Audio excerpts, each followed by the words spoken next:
1980ರಿಂದ 90ರ ನಡುವೆ ಹುಟ್ಟಿದ ಜನರಿದ್ದಾರಲ್ಲ, ಇವರ ಕಾಲವೇ ಒಂದು ರೀತಿ ವಿಚಿತ್ರವಾಗಿ ಸಾಗುತ್ತಿದೆ.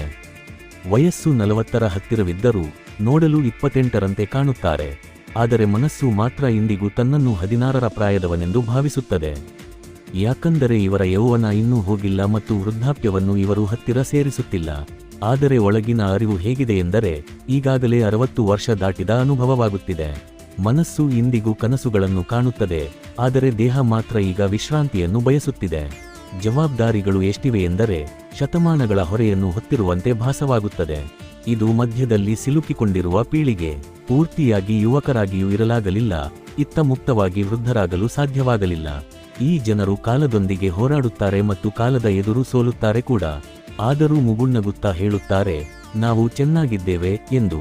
ನೀವು ಕೂಡ ಇದೇ ಹಂತವನ್ನು ಹಾದು ಹೋಗುತ್ತಿದ್ದರೆ, ಇದೇ ಮೌನ ದಣಿವನ್ನ ಅನುಭವಿಸುತ್ತಿದ್ದರೆ ಕಾಮೆಂಟ್ಸ್ನಲ್ಲಿ ಖಂಡಿತ ತಿಳಿಸಿ.